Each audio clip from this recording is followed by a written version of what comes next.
Hey everyone, and welcome to another episode of the ARC Perspective. Joining me today, Sechaba and Henk. And the topic for today is leading in crisis or times of difficulty. I think this is probably something quite relevant to a lot of people at the moment, and especially the times that we're in. I want to kind of kickstart with my kind of perspective. So one of the things that really stand out for me at this point in time is one of my most favorite business books called Good to Great by Jim Collins. Now, this book was probably written about 20 years ago, and one of the things that really stood out for me is the fact that this book wasn't just theory and models based on someone's perspective itself, but was based on actual research on how companies went from being good to great. Now, one of the things that stand out for me in that is the number one critical aspect that Jim Collins refers to, and he speaks about something called level 5 leadership. Now, level 5 leadership says that you need a beautiful blend of professional will and personal humility. Now, what that means is that you have a drive and a purpose, something that's super strong within you, but you also have the ability to realize you don't have all the answers.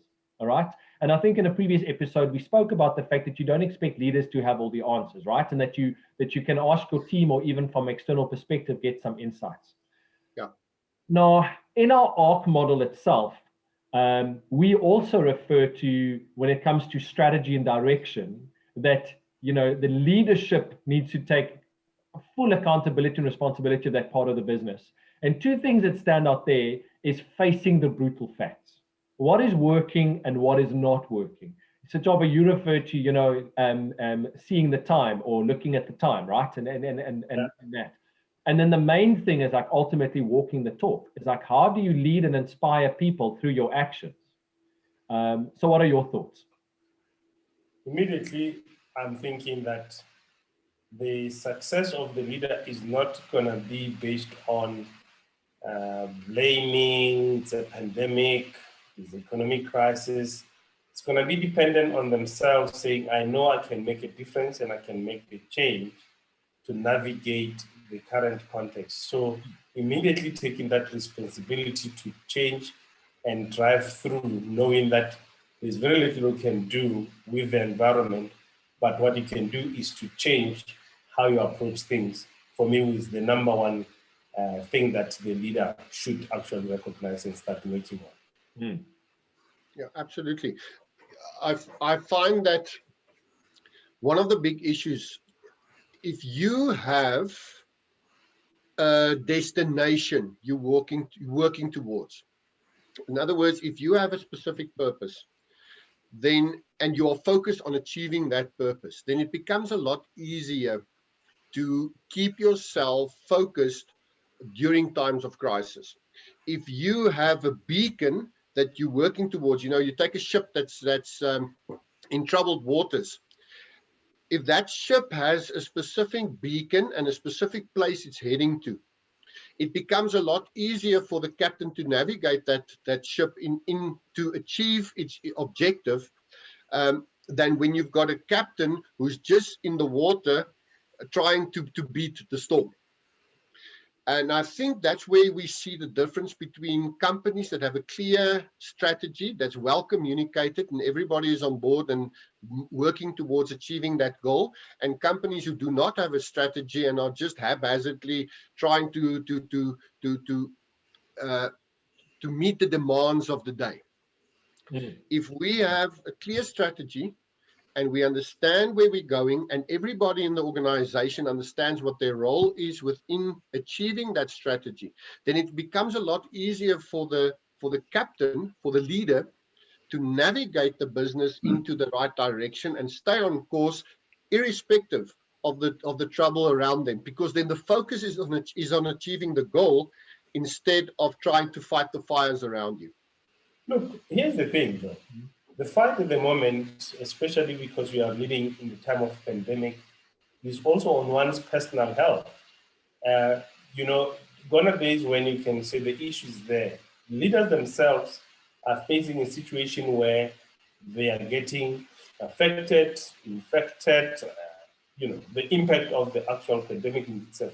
So they are also worried about their own personal health, as well-being, as well as not of the employees, suppliers, including the organization itself. So it is a very complex environment and context at the moment to be leading.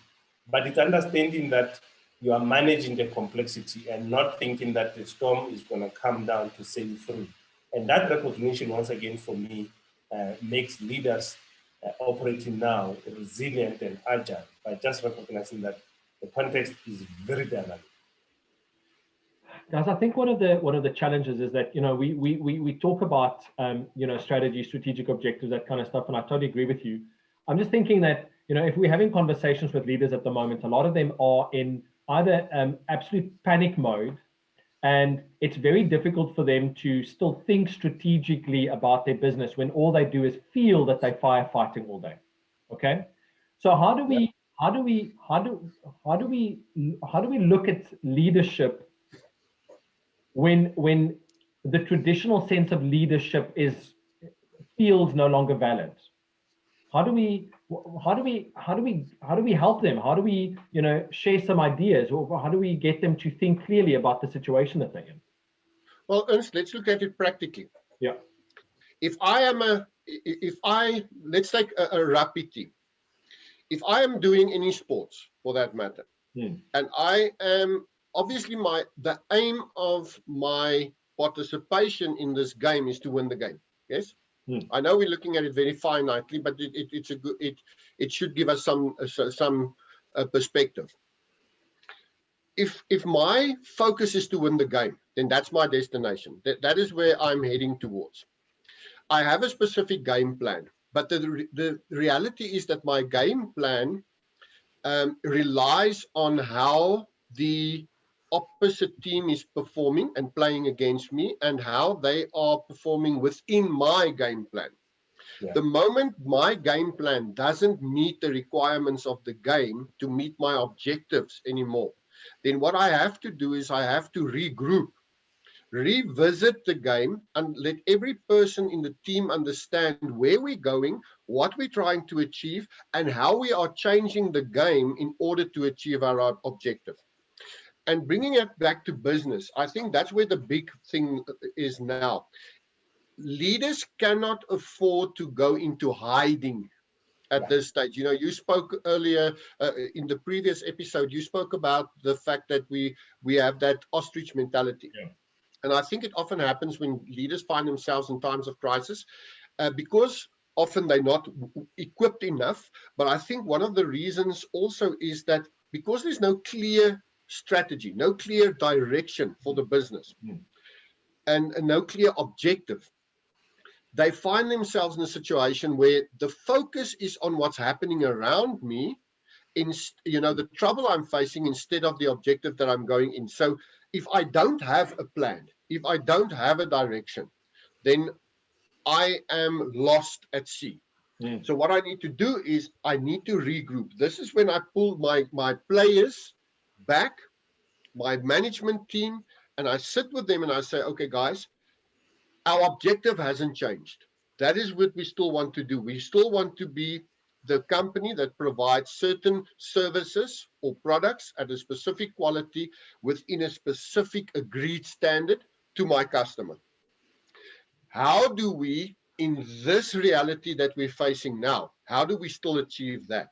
Because then all I'm doing is I'm realigning my plan to meet the current situation's challenges to still meet my objective.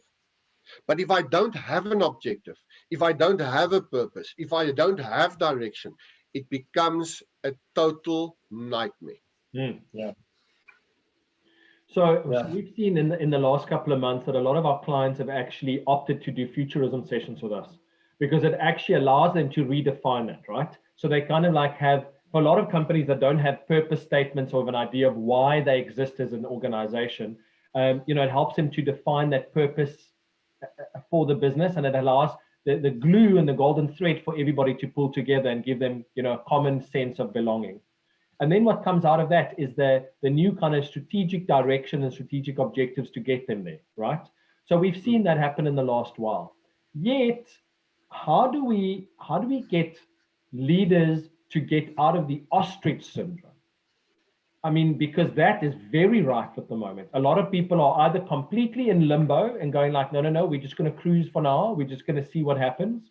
How do you guys suggest we get them out of that mentality to go like, you have to take action and action needs to be taken now, even if it's not necessarily the right action, but you need to show that you are in charge, that you're taking ownership. Yeah, for me, it's about that transparency that leads to accountability. Being very transparent with everybody in the business. You spoke about how within the art module we look at facing brutal facts. That transparency then allows everybody to give different perspective on how we can move forward. To come back to the point that Hank made about alignment, because if then you think you can stay by yourself and hopefully come with a magic wand and get going, that's not going to happen. This is the time where you distribute power and empower people to work with you, so that then collectively you can generate different options. And then as a leader, hopefully then you can choose the best option that meets the long-term vision that you have been pursuing, the purpose. But generating enough of the different options is something that I think leaders should be doing right now. Look, guys, there's nothing wrong. Sorry, I was just thinking now, something that's funny that I've picked up is you find so many businesses have now, and there's absolutely nothing wrong with it, making money out of a situation that is currently there. There's nothing wrong with it. But as long as you have your purpose going. So here's a simple example. You've got a company that manufactures tires, right? Tires for vehicles. Now they're in this COVID situation, and suddenly all their staff are now being redirected to make hand sanitizers, because this is the time of hand sanitizers. We are all now manufacturing hand sanitizers, and everybody is moving into that direction. There's absolutely nothing wrong with bringing in an extra element to your business. But what's happening to the main business? That still needs to stay alive. Are you now going to change your direction completely to just making hand sanitizers, and that's the reality going into the future? Or is this a side job that we now created to ensure that we have an extra income? And what I'm trying to say with this is, be very, very careful that your environment and what's happening in your external environment at this stage doesn't completely sidetrack your business or sidetrack your purpose, so that eventually when we get to a normality, whatever that normality is, that we don't find ourselves stuck and suddenly realize, oh shit, but things have now changed. We're not going to make the hand sanitizers anymore. But nobody was focusing on the main business, our main responsibility and our main purpose. Nobody was focusing on that. So now I've created the crisis once the crisis is over, if that makes sense. So in my opinion, what they really need to do is regroup. Come back, say, okay, guys, and that's why you're absolutely right, and that's what we're finding with the futurism sessions, is we're regrouping, we're bringing the people back together and say, okay, guys, let's just get back to basics. What is our purpose as a business? This is our purpose. We are making tires for vehicles. That's what our clients want from us. This is the standard that they are used to, and this is what we are still going to deliver on. But how do we do it differently now that we're in this situation to still meet our demand, still meet our quality requirements, and still meet the needs of our customers? If you've got that clear in your mind of where you're going, then it really doesn't matter what life throws at you and what your external environment throws at you. It's just constantly coming back, redefining where we are, redefining what we want to achieve, and then saying, how do we now move? How do we change our game plan to achieve that? One of the things I think that really stands out for me is that, you need to be open that things can change in the blink of an eye. You've got a direction, you've got objectives, you're obviously focused into the future, but being so open-minded that you are agile enough to make quicker decisions. And I think that's something that people need to be aware of at the moment, especially leaders, is saying that things could still change, and it constantly changes anyway. But how do you just become a bit more open that it's not so clear cut as what you might think, and how become a bit more open-minded to some of the realities around you, right? Yeah, absolutely. People normally say only constant is change, and yet in the behaviors we want to not deal with constant change. So I think this is an opportunity now to fully embrace and understand that the only constant is change. Therefore, as a leader, you'll always be dealing with change. And what type of change, who knows? But not necessarily thinking you can stop the world and get off. You can't, because ultimately the sustainability of the business relies on leadership that's focused on the direction, Absolutely. getting that alignment as we go through. So for me, that would be the big tip that I give leaders now. Face brutal first, get aligned, make decisions. If you need to make another decision in the future, you'll do that. What you can't do is to not make decisions. By the way, if you don't make a decision, you're still making a decision, but be deliberate about it. Yeah. You're absolutely right, Jaba. One thing that definitely is highlighted when in times of crisis is when there is a communication problem within your business. I mean, the moment you're in crisis mode, it shows very clearly whether everybody in your organization understands what your purpose is, where you're going, what you want to achieve. If you want to make sure that your business is ready for any change, you can go to any seminar, to any training session where you speak with when you interact with executives. All of them agree that the biggest challenge, and yet the only constant in business, as you said, is change. Then if that is true, and we all understand that, then why are we so ill prepared for change?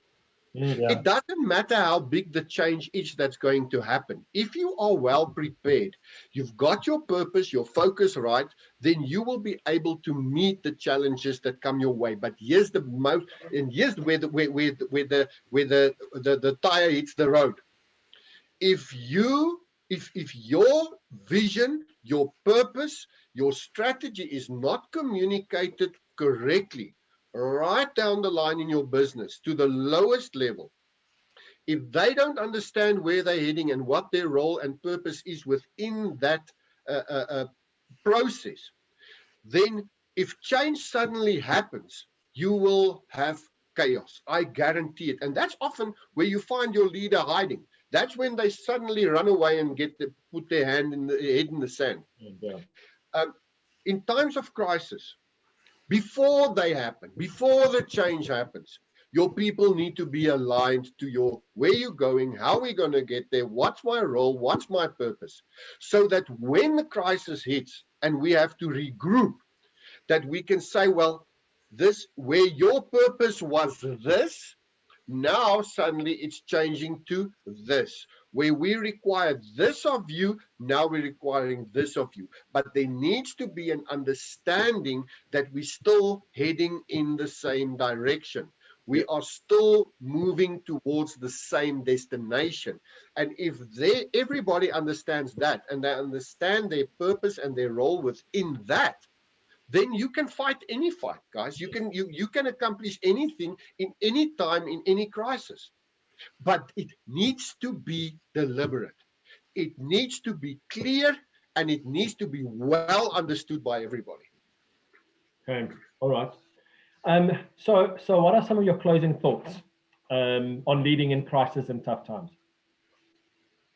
For me, embrace the fact that we have to be transparent, that we need to bring more people to help to look at multiple perspectives so that we can have different options of what direction, how you want to get where you're going, given the changing context, because you know where you're headed, but the how is what could actually change everything. Way to know that is embracing other perspectives throughout the organization.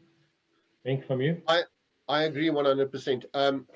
We need to be in a position again where we look at our business and ask ourselves, why are we there in the first place? Why did we start this business in the first place? That's actually a question that should constantly be asked, because that brings us back to our main purpose. And then the question is, what are the things that we've identified in our business that are the pillars that will help us achieve what we need to achieve? Make sure those pillars, because that's your foundation, make sure that foundation is solid. Then make sure that everybody in the business, before the crisis hits, already understands how they add value in the process. What are their roles? Because it's only through that that you find accountability, that people really take accountability, is if they understand, this is my role, this is what happens when I let the team down, and these are the implications of that. So make sure that people know where they're going. Make sure that your key role players are very well aligned to what needs to be achieved. And then when the crisis hits, immediately bring everybody back, regroup, evaluate the situation for what it is, look at the potential pitfalls, look at how it changes the game plan for us. Make sure that every player in that game is exactly clear on what is expected of them in that process, and constantly monitor where things are happening, where things are going wrong. And it brings us back to that discussion we had on systems thinking. Understand how the system is now operating and changing, and understand where are the possible pitfalls, and make sure that you proactively push resources, time, and thinking into where can we make sure that those weak areas are strengthened? How can we strengthen them? And what would the impact of that be? What are the unintended consequences that we should be aware of, taking this new reality into account? But never, ever lose focus of your purpose and where you're going. If you do that, guys, if you're heading nowhere, you get there very fast. I agree. So for me then, in closing, I noted down a couple of points that came out of this discussion. And, so these probably could be a kind of like a list of to-do things for leaders at this point in time. But the number one thing is, where we find people going back to basics. It's just returning back to those basics around, why the business exists and move forward from there. So ultimately facing the brutal facts, being really honest about what's right and wrong in the business. What are the circumstances you're facing and what you need to address? Defining your purpose, as we've said, and being clear on why you exist as an organization. Then defining your strategy and your direction. Give the team somewhere to aim and go. Really listen to the customer needs at this point in time, because they might have changed. What you keep on pushing out into the market might no longer be relevant. So be brutally honest about that fact.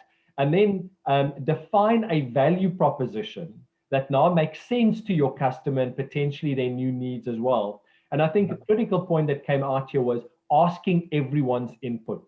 For the first time ever, I think you really need to put the problem statement out into the organization and welcome everyone's insight and input on that, because that's where you're really going to start seeing some amazing innovation and excitement and enthusiasm and problem solving and creative things come about. And I think then, making sure that you as the leader, once you've decided on something, you need to walk the talk. You need to take ownership of that change and the shift that you want in your team and in your organization to take place. And ultimately, I think the thing that's coming through all of our discussions lately has been around taking action. So many organizations are not, they're in limbo. And if you're not taking action, you're actually doing more damage than what you can think of. All right, so we've come to the end of this episode, short and punchy. Thanks, guys. Thanks for joining me. All right, so thanks for joining us at this episode. From our side, we've seen some really awesome comments and thoughts coming through on our platforms, and we welcome you to share even more. Some amazing topics for future programs and episodes are coming from that as well, so please keep it going. As usual, our request is if you liked it, please like it, share it, comment, and if you want to get more insights and follow more of our episodes, do the subscription as well, and we'll speak to you all soon. Thanks. Speak to you soon.